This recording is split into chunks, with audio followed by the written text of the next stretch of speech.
Estamos recebendo hoje aqui Luciana Gluckpolka, um gostoso bate-papo. Luciana, demorou, mas a gente conseguiu juntar essas agendas. Eu te agradeço mais uma vez o convite, de ter aceito o convite do Antagônico para a gente ter essa conversa. Eu queria começar, Luciana, te perguntando um pouco da tua história, né? Aqui a gente sempre tem, os convidados vêm, a gente sempre pega um pouco da história. Eu sei que você tem um laço aí de OAB. Como é que foi? Você é de Belém, Luciana? Você é paraense de Belém do Pará. Sou. Bem, antes de mais nada, eu que agradeço, Evandro, o espaço, a oportunidade, uma grande satisfação. Que bom que deu certo as nossas agendas, né? Claro. Uma grande alegria estar aqui contigo. Vamos lá.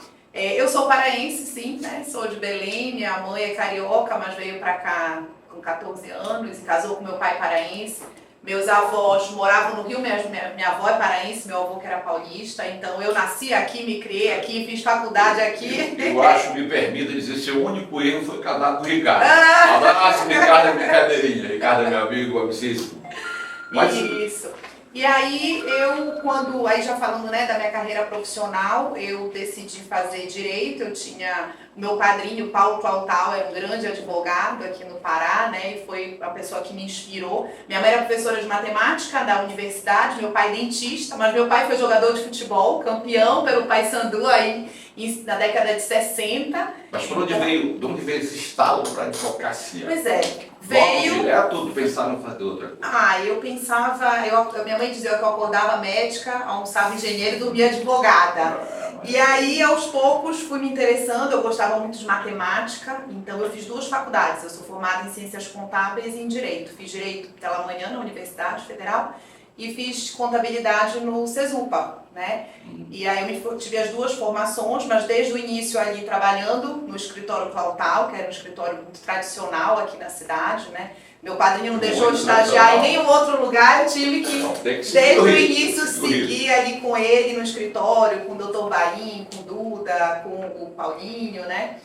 E ali no escritório, de fato, fiz a faculdade de contabilidade, mas nunca exerci as ciências contábeis, mas cheguei a fazer estágio na Justiça do Trabalho de contabilidade e o estágio ali no escritório de advocacia. Me casei no último ano da faculdade, então logo que eu me formei... Mas falando um pouco, porque a gente precisa contextualizar isso, falando um pouco do direito. De que ano nós estamos falando quando tu resolveu cursar direito? Isso em 98. Eu entro na faculdade em 1999. Em 99, Fiz federal? Fiz o FPA. Na época só tinha o NAM e o FPA. Entendi. E aí eu fiz o FPA. Daí tu resolveste, é isso aqui que eu vou fazer. Exatamente. Você é advogada. Exatamente. E daí, já pensaste em galgar? Porque geralmente é assim, o advogado ele vai, alguns tentam a carreira no judiciário, no Ministério Público. Até aí então, inicialmente era só advogada. Eu sempre tive a vontade. Sim, eu vou fazer faculdade de Direito para ser concursada, né? Eu nunca tive essa aspiração de fazer o concurso, sem demérito algum, e eu entrei logo no escritório de advocacia, eu não fiz estágio em nenhum órgão público, e eu acho que ali no escritório de advocacia eu já fui picada ali por aquela vontade de cada dia atender um caso diferente, de sentar e ter reunião com os sócios, com os advogados, para tecer estratégias, para conversar, para discutir, para estudar. Naquela época a gente não tinha como fazer pesquisa na internet, né, de jurisprudência. Chegavam os livros, as revistas do STJ, do STF, com as decisões dos meses anteriores, para a gente estudar e ver o que a gente podia aproveitar em algum caso. Então ainda é uma advocacia assim, bem rudimentar, comparada com a advocacia que a gente tem hoje, que a gente está acompanhando ao vivo um julgamento do STF. Nesse momento, exatamente. Né? Então era uma advocacia bem diferente, da gente ir para o fórum com o carrinho para poder fazer carga do processo físico e trazer os processos físicos para o escritório. Então, nesse meio tempo, eu já advogada que muda para PJE, que muda para toda essa parte da digitalização. Então, já estava bem atuante nessa época, né, Luciana? Já. Aí tu foste mirando nessa... Qual área do direito? Então, como eu fiz contabilidade, eu jurava que eu ia ser tributarista, tanto que o meu trabalho de conclusão de curso foi em Direito Tributário, com o professor Fernando Scaff me orientando. E aí eu me formo, iniciozinho de 2004, e começa a ter um processo seletivo para dar aula de direito empresarial. E eu, durante o dia, ficava no escritório, ainda recém-casada, sem filhos, comecei a dar aula de direito empresarial. E acabou que lá se vão 21 anos dando aula de direito empresarial. E aí eu juntei o útil ao agradável. Já que eu estudo muito direito empresarial para lecionar, eu estudo muito também o direito empresarial para atender os clientes do escritório. Então acabou que a minha área de especializada mesmo ficou no direito empresarial dentro do escritório. E também com licitação, porque acaba que eu prestei muita assessoria jurídica para uma empresa que trabalha com licitação, na área de concurso público, e aí todos esses processos licitatórios ao longo dos 20 anos, eu que sempre organizei, eu que sempre impugnei, entrei com fiz toda a assessoria jurídica, então são áreas assim que eu me identifico mais, o direito empresarial e a parte de licitação. Entendi. Então mas sempre tem um grupo, eu acho que você chegou na vice-presidência da OAB, né? Mas nisso sempre com um grupo, Luciana, porque geralmente os advogados vão para vários caminhos. Isso. Tu viveu um bocado isso, né? Para chegar à vice-presidência e tal. Eu tive, eu digo pensava nisso? Eu assim, algum dia ou sempre a coisa aconteceu. Né? Olha lá, Evandro, de 21 anos de advocacia e de docência, eu tenho 12 anos dentro da OAB. Então, na verdade, no início, logo que eu me formo, a gente acaba que se dedica muito tempo para a advocacia, para a docência, para ganhar dinheiro mesmo, que a gente precisa, está no início da vida, a gente precisa ganhar dinheiro. Precisa pagar contas, isso, tem boleto no final do mês, e aí depois com o filho, com tudo mais. E, assim, a dedicação para a OAB, eu digo que é muito importante você estar ali na OAB, participar das comissões, eu falo isso muito para a jovem advocacia. Mas esses cargos de gestão, como esse último que eu ocupei, de vice-presidente, de vice-diretora da Escola Nacional da Advocacia, são cargos que demandam muito tempo. Então eu consegui me debruçar nesses cargos e me dedicar a esses cargos quase que exclusivamente porque eu já estou com o escritório hoje mais amadurecido, com sócios que podem me dar uma retaguarda. Porque se isso fosse no início da carreira, dificilmente eu ia conseguir me dedicar por tanto tempo. Porque eles tiram muito tempo nosso, não só o nosso tempo com a nossa família. Exige essa dedicação. Exatamente, né? Senão você não faz uma coisa. E é o que eu falo, Evandro, ninguém é obrigado a ocupar esses espaços. Então, no momento que você ocupa, ocupe de verdade, dando tudo de melhor em prol da classe. Foi uma experiência fantástica. Eu digo que a gente reclamava da advocacia aqui em Belém, de aguardar no fórum ser atendido por um cartório nos chamar, ou depois pela UPJ, numa sala confortável com ar-condicionado. E quando a gente vai para o interior do estado, nesses 12 anos que eu tive a oportunidade, eu digo que foi uma grande oportunidade conhecer o nosso estado inteiro, conhecer a realidade da advocacia, as dificuldades e as vantagens também, porque eles têm uma qualidade de vida muito boa, de morar no interior, de ter uma vida menos estressante do que aqui da capital, mas por outro lado eles têm dificuldade da advocacia que a gente desconhece estando aqui na capital. Só realmente indo, não só uma, não só duas, mas inúmeras vezes para o interior. Você pensa que aqui é difícil, não viu nada. Muito mais, muito mais difícil. Mas, Luciana, nesse período você formou advogada, tu já acompanhava o dia a dia da OAB, da instituição? Pois é. Sempre próximo dessa gestão, ou veio se aproximar de uns tempos para cá, então, você acompanhar? Isso. No iniciozinho, logo que eu entrei, de fato, né, há 20 anos atrás, eu acho que a OAB ela não tinha essa força da quantidade de comissões que a gente tem, principalmente a comissão da jovem advocacia, que de uns 10 anos para cá é uma comissão fortíssima, que já abraça o jovem advogado quando ele faz ali o juramento. Nós não tínhamos esse movimento na OAB. A OAB cresceu muito ao longo desses anos. Então eu te confesso que eu não tinha esse envolvimento logo que eu entro na advocacia, logo que eu me formo, logo que eu tiro a minha credencial, a minha carteirinha de advogado. Isso veio depois, quando eu fui convidada para integrar uma comissão de exame de ordem. E aí comecei a integrar essa comissão, e aí ia ter eleição, e eles chamaram: Luciana, você quer ser a presidente dessa comissão, porque você se dedica e tudo mais? Eu disse: eu aceito. Então foi sempre muito me chamando por trabalho, de fato. Sabe? Isso nós estamos falando de quando, né? Sabe? Essa era a gestão de 10 anos atrás. Foi, de 10 anos atrás. Ela deu a isca. Aí você foi para ser presidente de uma comissão. Fui ser presidente de uma comissão. Aí na gestão seguinte já me convidaram para eu ser diretora da Escola Superior de Advocacia. Então a partir daí tu já começou a viver isso. E aí na ESA, quando eu entro na ESA, coincidentemente era um momento que a ESA não era informatizada. E aí eu criei plataforma, site, inscrição online, Instagram, toda parte, né, de rede social. E ainda bem que eu fiz isso, porque foi o período da pandemia. Então, se a gente não tivesse conseguido criar toda essa plataforma digital, a ESA ia ficar parada naquele período da pandemia. E nós conseguimos, eu nunca trabalhei tanto dentro de casa, com 3 filhos, sem ajuda de ninguém, trancados ali por 3 meses, logo no início da pandemia, fazendo live todos os dias, Evandro. Eu fiz live todos os dias pela escola. E depois foi muito gratificante que eu encontrei colegas e elas disseram assim, Luciana, você não deixou com que eu entrasse em depressão. Porque eu me arrumava como advogada às 7 horas da noite todo dia para assistir a sua live.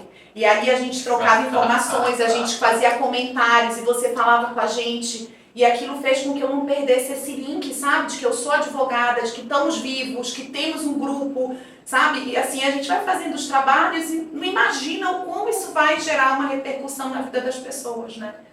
E aí depois da ESA, eu fui convidada para ser vice-presidente. Luciana, da OAB. Voltando só um pouquinho, Tá. vamos falar no bloco seguinte, a gente vai falar um pouco da OAB, dessa tua vice-presidência, da sua gestão.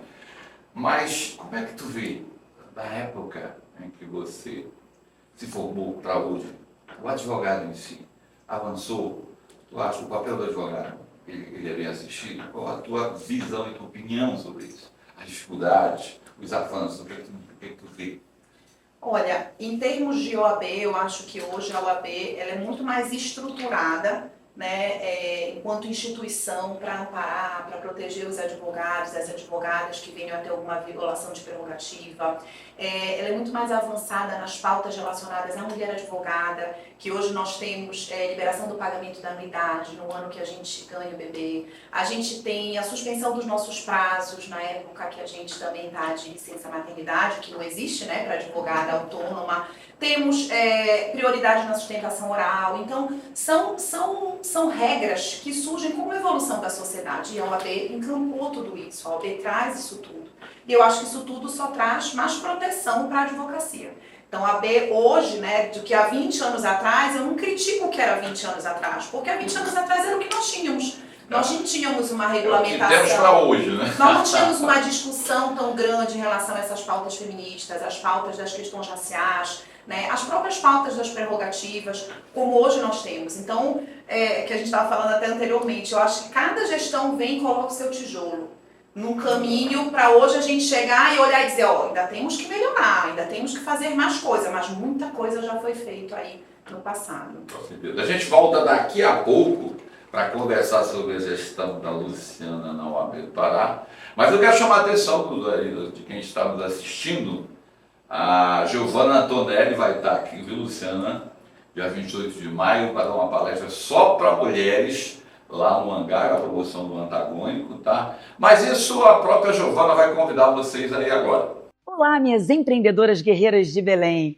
Eu, Giovana Antonelli, vou estar aí com vocês no dia 28 de maio, no auditório do Hangar Centro de Convenções, às 21 horas, palestrando para vocês. E eu quero convidar todas as mulheres para estarem junto comigo. Bora? Até lá!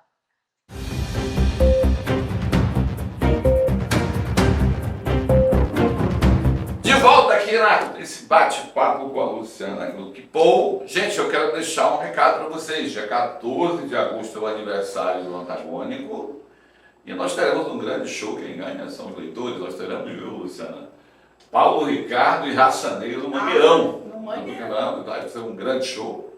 Tá? E eu quero lembrar, gente, essa entrevista, a Luciana é pé quente, nós estamos começando a parceria com a Rede TV. Essa entrevista já vai lá na Rede TV toda quarta-feira, é uma entrevista. Começa com a Luciana, você está vendo que é pé quente. Olha só, né? Que bom. Então, Luciana, vamos voltar, vamos falando agora de... ok, você passou pela OAB, mas tu foi começando logo como quase presidente, como vice-presidente, né? Como é que foi essa gestão, Luciana? Olha, foi uma grande oportunidade, realmente, porque apesar de eu já estar na OAB antes da vice-presidência, eu já estava há 6 anos na OAB, mas em cargos de comissão, de direção de ESA, e a vice-presidência é um cargo político. É um cargo que demanda muito mais da nossa atuação, demanda muito mais do nosso tempo, porque a gente precisa tanto estar em Brasília, no Conselho Federal, com a diretoria do Conselho Federal, para conseguir as verbas no FIDA, verbas para a estruturação das nossas subseções, para conseguir sistema que muitas vezes... Dá para mais ser vice-presidente? Eu pensei que não. Muito, mas eu acho que é porque, regimentalmente, a vice-presidência, ela substitui o presidente. e é responsável pelo setor de inscrição. Então, se eu realmente só fizesse isso, talvez fosse menos coisas, apesar de que só o setor de inscrição, nos 3 anos que eu fiquei à frente, nós despachamos mais de 8.000 processos no setor de inscrição, é muita coisa. Mas acaba que eu me envolvi muito em muitos eventos, eu me envolvi nas pautas de encontros de liderança, eu me envolvi nas pautas de caravana da COP30, exatamente. Tentando aí trazer aquelas pautas que eu acredito, né, que eu luto para introduzir no sistema OAB. Mas me diz aí, como foi essas coisas não vêm do nada? Como foi? Olha, Luciano, você vai ser vice-presidente na chapa. Como foi essa construção? O convite me foi feito muito por conta do trabalho que eu desenvolvi no cargo anterior, que foi como diretora-geral da ESA. Como diretora-geral da Escola de Advocacia aqui no Pará, eu participei, por exemplo, no primeiro congresso nacional, que é a Conferência Nacional, na verdade, da Advocacia, na pandemia.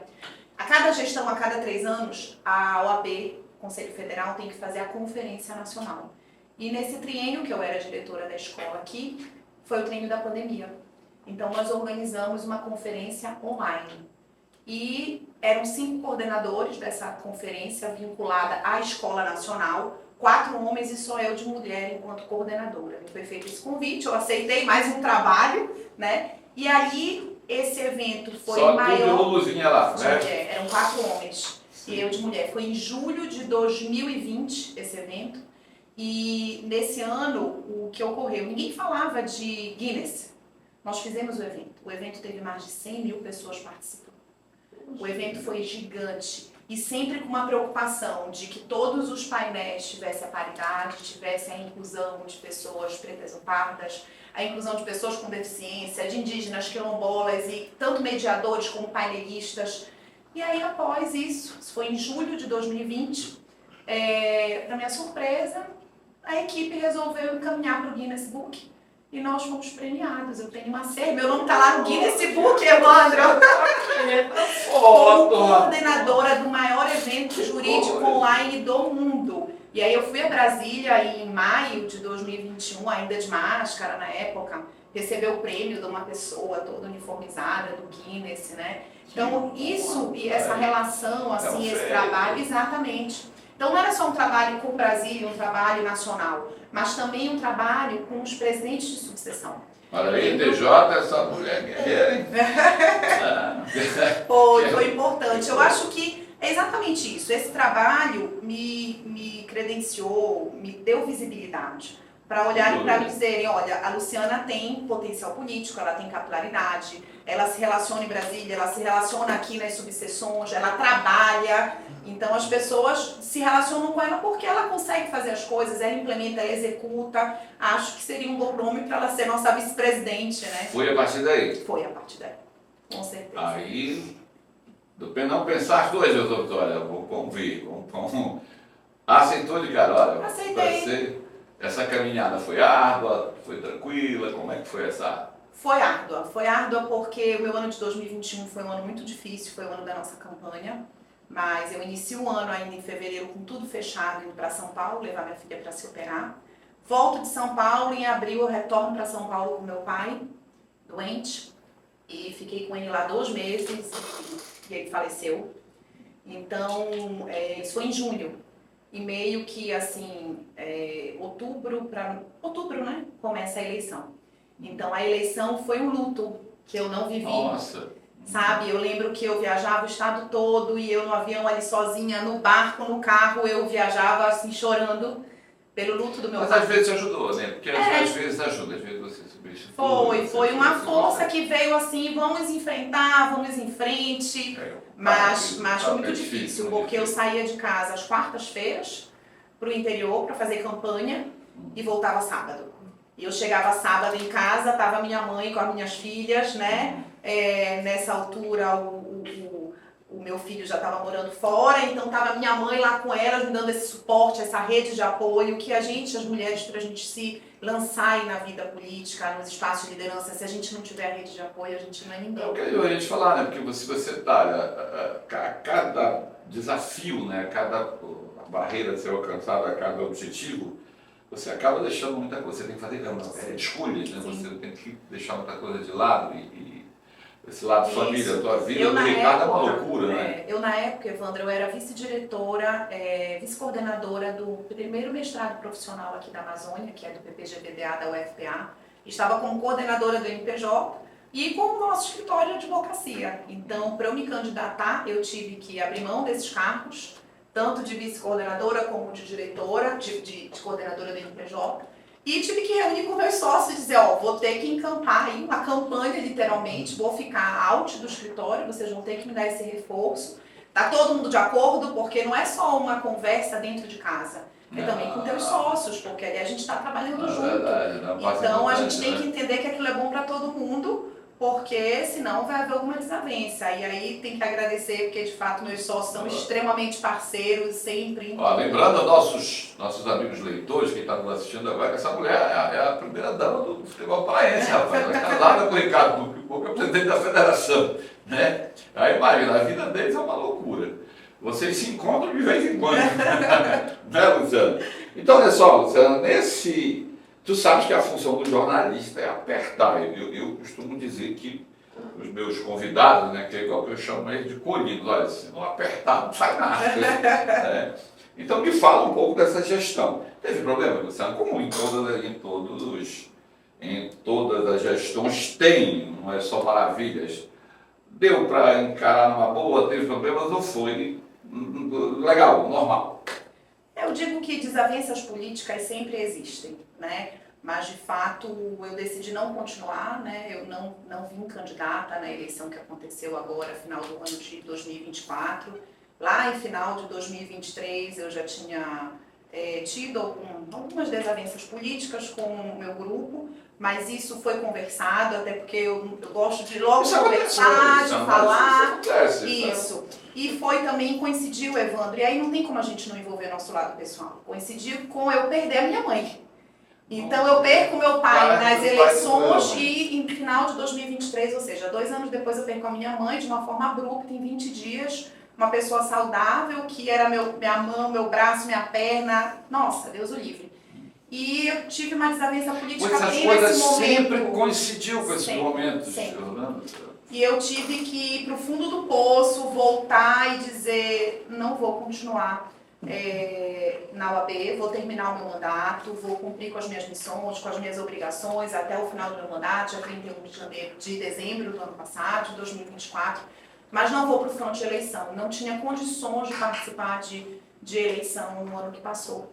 E, assim, política, a gente vai trabalhando com as pessoas, óbvio que alguns pensam de uma forma, você pensa de outras, eu acho que daí deve ter as discussões, as deliberações em colegiado. Muitas coisas não foram como eu queria, foram de outra forma. Isso às vezes tem que acontecer. É natural. Né? Mas isso tudo foi conversado, eu digo, né, a roupa suja, o que tem que ser conversado é conversado entre os pares. Eu não fui para rede social, eu não fui falar nada, isso não faz parte do meu perfil. Isso foi conversado com as pessoas que diziam respeito a mim, com as pessoas que eu tinha que conversar à época. Isso foi muito bem explicado da minha parte para as pessoas por que eu não ia estar nas eleições, por que eu estava naquele momento interrompendo a minha vida pública, eu digo, sabe? Era um momento da minha vida pessoal, coincidentemente, que eu precisava olhar para dentro da minha casa. Até eu lembro que teve um curso que me pediram para eu ministrar sobre mercado de trabalho e maternidade. E eu disse nesse curso, eu estou nesse momento dando um tempo da minha vida pública, mas não é fechar a porta e trancar e jogar a chave fora. Eu vou voltar. Mas eu preciso, nesse momento, cuidar da minha vida pessoal, me fortalecer, reorganizar a minha vida para voltar. Dá um passo para trás para avançar 20, né? Isso. Né? Agora, Luciana, se tu fosse, olha, tudo tem lado bom. Como é que tu avalia a tua gestão enquanto vice? Olha, quando a gente avançou muito nesse espectro, eu acho que isso aqui foi muito bom. Eu cresci nesse lado. Como foi essa experiência? Olha, enquanto Luciana advogada, eu sempre falo, a OAB foi uma atuação enquanto vice-presidente que me tirou muito tempo da minha família, me tirou muito tempo do meu escritório, mas eu engrandeci, sem sombra de dúvidas, com uma cidadã, uma advogada, uma representante da advocacia paraense que conhece a advocacia desse estado do Pará. IMAS, que fez Viajou muito. muito. Sabe? IMAS, que fez Tem algum verdadeiro... município que eu não conheço, tem alguns, mas é difícil dizer, né? Mas Difícil eu te dizer. Eu fiz, sabe, Evandro, verdadeiros amigos e amigas no interior do estado e na capital. E essa oportunidade talvez eu nunca tivesse se eu não ocupasse esse espaço de conhecer o nosso lindo estado do Pará. E eu amei cada viagem que eu fiz e que eu continuo fazendo. Eu te confesso, as pessoas mais próximas a mim sabem que eu vou feliz. Eu vou, assim, realmente com imensa satisfação de ir para as subseções, para as cidades, para o interior do estado. O que era mais difícil, dividir família, trabalho e tal? Sim, era eu viajar e ter que ficar, né, cuidando.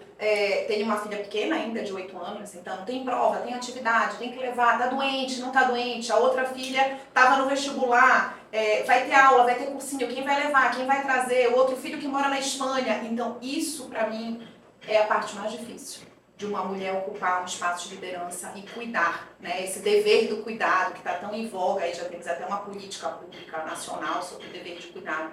Porque eu digo que no escritório, trabalho, a gente se vira.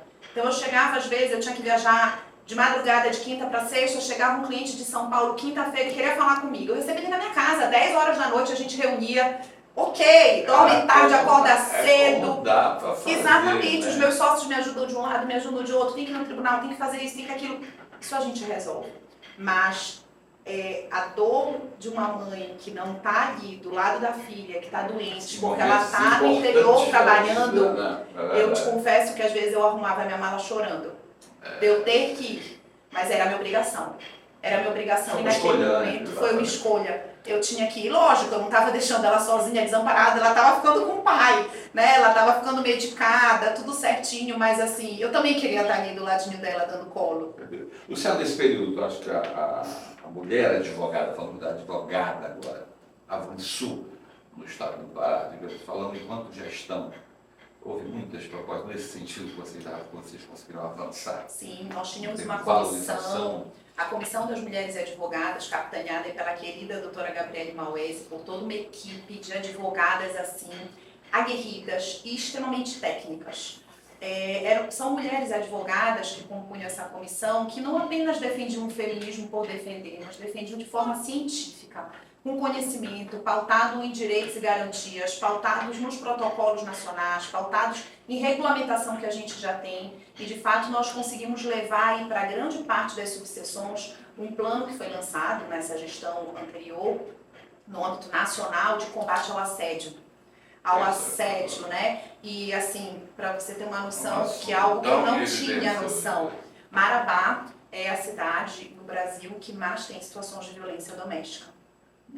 E aí, num determinado momento, o presidente da OAB de Marabá entrou em contato comigo, dizendo que estava vindo para cá, para Belém, um grupo de advogadas, de vereadoras, queriam uma audiência com a presidente do tribunal, para ver se a gente conseguia que uma das varas, né, do judiciário em Marabá fosse especializada em violência doméstica. E aí eu consegui essa audiência, fomos com a doutora Maria de Nazaré e fomos contemplados. Então, nós conseguimos implementar em Marabá. Maria Nazaré, um grande abraço para você. Guerreira, essa mulher. Foi, guerreira. E ela conferiu isso para Marabá. Hoje Marabá tem uma vara especializada. E quando nós viemos com esse trabalho de Brasília, de lançar essa campanha no Pará, que aí eu pego em Brasília e tenho que aqui estratificar essa campanha. Qual vai ser o primeiro lugar desse lançamento? Vai ser em Marabá. Porque não adianta só a gente ter a vara para coibir, para punir, nós temos que ter a conscientização. E aí a gente trouxe essa campanha. Então foi uma campanha que a gente rodou o interior do estado, levando a campanha de assédio. É um número alarmante, né? Fala lá em Marabá. Exatamente.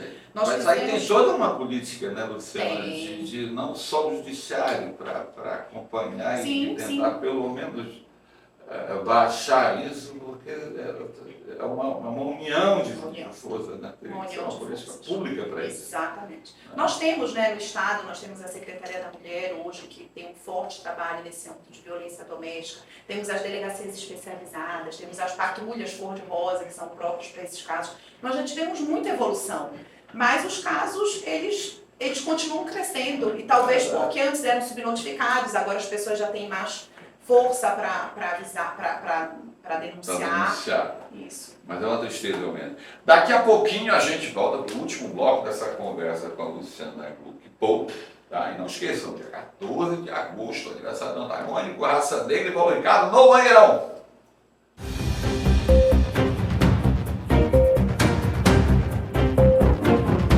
De volta aqui na entrevista com a Luciana Gluckpol. Luciana, vamos falar um pouco agora. Tu estás aí na caminhada, viajando o estado do Pará. Vai ter aí tem a vaga do desembarque da OAB. E a gente sabe que tem está em período de inscrição, ainda está no edital, não é isso? E, obviamente, que você pode ser uma das candidatas aí. E como é que é isso, Luciana? Eu sei que você é uma mulher, pela história que você me conta e que a gente já conversou, que você está sempre preparada para a luta, não é isso? Como é que tu encara isso, Luciana? Seria mais um desafio? Como é que você vê a magistratura? Te assusta não, Luciana? Olha, é um desafio, com certeza, né? Eu pretendo aí me inscrever, as inscrições abrem dia 4 de abril, o edital já foi lançado com todas as regras.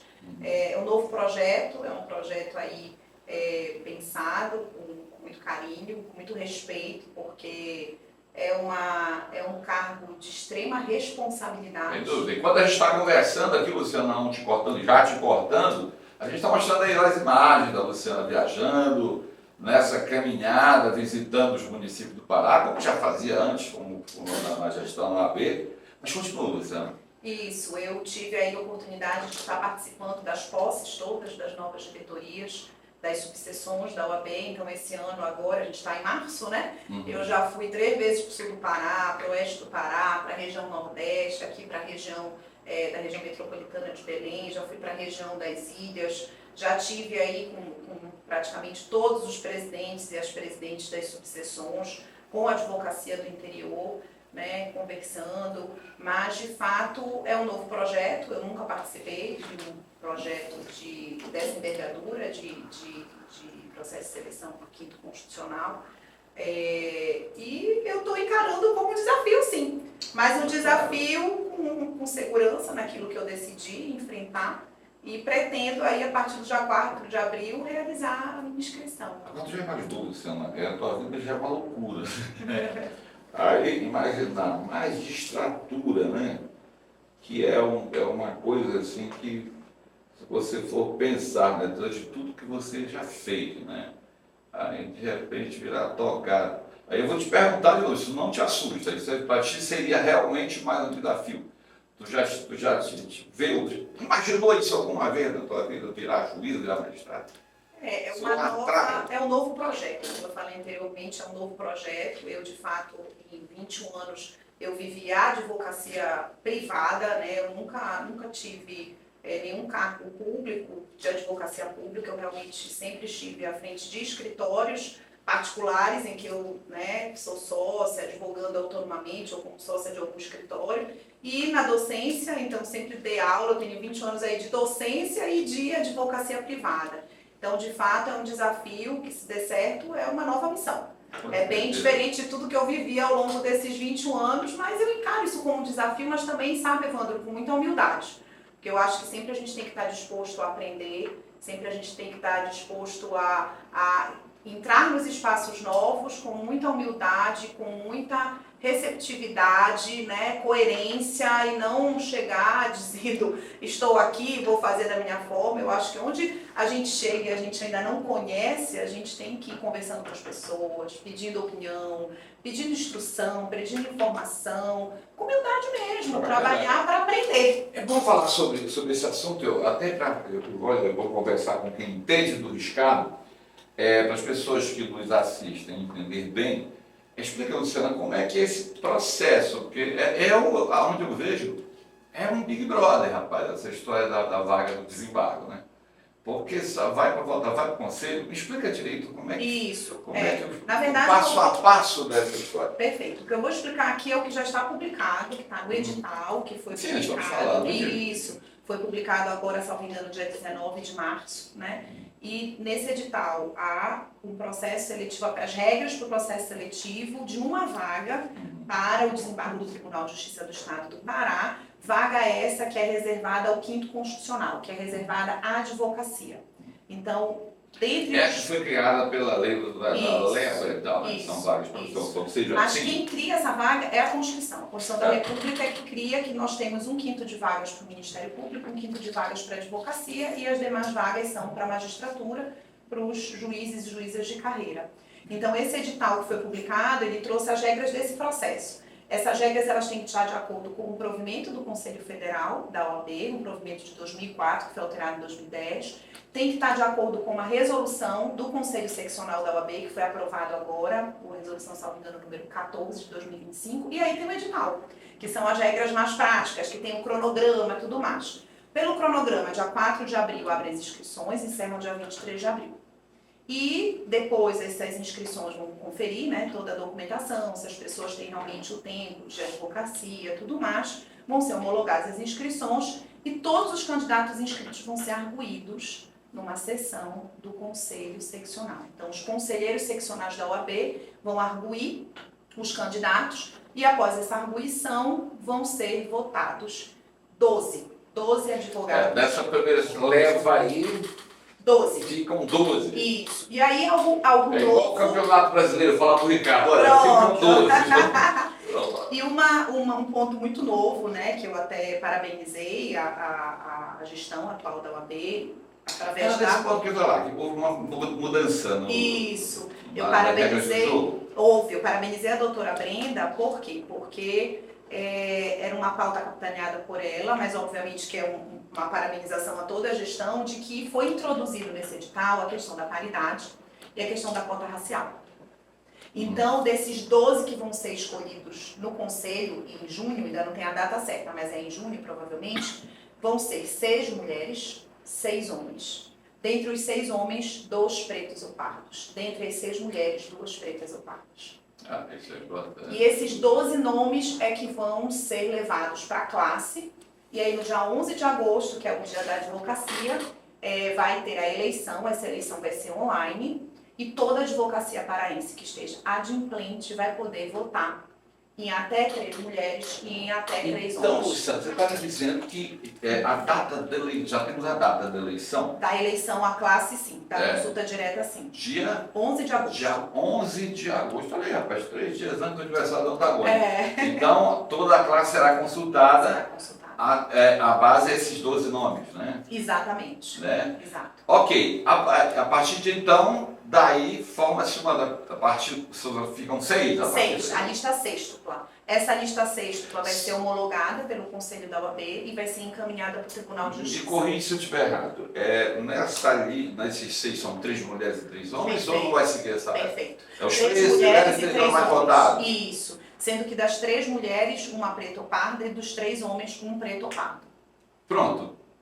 Feita essa lista, disse, rapaz, é uma briga danada. Então, daí 3 homens e 3 mulheres, 6. E vai para onde? A partir daí? Aí vai para o Tribunal Vai de para o Justiça. Tribunal de O Justiça. Tribunal de Justiça marca a sessão. Tira mais 3. Eles vão tirar 3. No Tribunal de Justiça não há ainda essa previsão de paridade ou de cota racial. Então, a princípio, podem ser 3 homens, podem ser 3 mulheres, 2, 1, enfim. E aí vai tirar a lista tríplice. Vai afunilar, né? Aí, a parte ficam 3, aí vai para o governador, Aí o governador nomeia né? Desses 3. isso. Eu acho que estamos falando quanto tempo precisando para dizer assim, quem é o... Eu acho que em Quem é o agosto novo termina, desembargador? se não houver impugnação. Porque sempre tem, né? tem Sempre tem, mas pode ser que tenha, né? Em outros estados, às vezes, acontece. Então, pode ser que tenha. Mas se não tiver nenhum imbróglio dessa natureza, se isso transcorrer como está o cronograma, dia 11 tendo a consulta à classe, sendo online, no mesmo dia já se tem essa lista sexta, para no dia seguinte pode ser homologado e imediatamente em agosto ser encaminhado para o tribunal. Aí tem que ver com o tribunal qual a disponibilidade para ele fazer Entendi. a Daí, sessão. Luciana, o caminhar por esses municípios, né? Porque você vai ter a campanha mesmo, né? As pessoas vão ter que percorrer os municípios do estado, né? Essa votação vai ser online, é isso? Online, vai ser online. Isso já está no edital. Já foi informado que vai ser online essa votação. Né? Então, participam toda a classe, todos os Toda a advogados. classe. Só precisa estar adimplente com a sua mentalidade. Aí só é normal a votação, começa 8, termina 17, como é que É é? por aí, é isso. Às vezes 9 às 17. Salvo engano, no edital até já tem o horário, eu não lembro de cabeça, mas eu acho que é até às 17 horas. É um dia de eleição, Entendi. de votação. Então, Quer dizer, estamos bem próximos, né, Luciana? Estamos agora em março, né? Até temos aí abril, maio, junho, não, ainda tem um tempinho aí. Isso tudo obedecendo um risco nesse prazo de um recurso, você dá prazo para recurso. Isso, de impugnação, aí quem é impugnado tem um prazo para se defender, aí vai para decisão, depois tem recurso. E nessa história, você tem regras, como numa campanha normal, tem regras isso tudo é o edital que estabelece? Tem regras de questão de propaganda, do que pode ser feito, do que não pode ser feito, isso tudo é previsto e pode ser impugnado. Ah, claro, com certeza. Luciana, foi um prazer te receber aqui. Eu te desejo sucesso na tua caminhada, você é uma guerreira, tá? Obrigada. Aí tem que correr atrás de volta, Luciana. Então eu quero deixar agora as câmeras para você dar o seu recado para o pessoal que está nos assistindo. Muito obrigada, Evandro, pela disponibilidade de estar aqui. É uma grande satisfação, uma grande honra, um privilégio estar aqui podendo falar com vocês, telespectadores. O meu recado aqui, de fato, é de ter contado um pouquinho da minha história, e eu acho que não tem como a gente não deixar de falar na questão da pauta do gênero. Que mulheres que nos assistam, jovens, crianças, que veem mulheres em espaços de liderança, que se inspirem, porque a gente pode estar em qualquer um desses espaços. E com certeza foram porque outras mulheres antes de nós vieram e ocuparam esses espaços que deram um pouquinho de esperança da gente olhar para esse mundão aí de políticos, de cargos, de líderes, e que na grande maioria são representados por homens. É mais difícil para a gente chegar lá, mas há chance, há possibilidade, com base em trabalho. É trabalho, é estudo, é dedicação e principalmente tratar todos e todas com dignidade, respeito e consideração como você gostaria que fosse tratado. Eu acho que isso é o grande mote aí da minha vida, da minha história, de trabalhar, de estudar e tratar todos e todas com respeito. Muito obrigada. Pronto, gente. Obrigado aos telespectadores da Rede TV, aos amigos, aos leitores do Antagônico, a nossa equipe aqui, técnica, Lucena. Muito obrigado. A gente volta na próxima quarta-feira.